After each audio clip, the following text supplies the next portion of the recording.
Meaning of decapitation. Decapitation.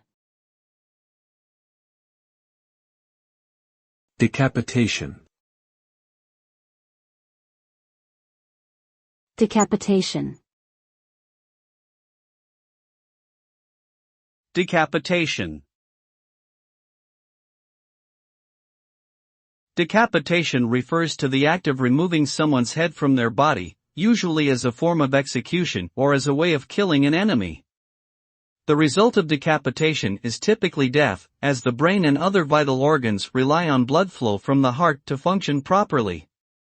In human beings, decapitation causes immediate unconsciousness, followed by rapid death due to loss of blood and oxygen to the brain.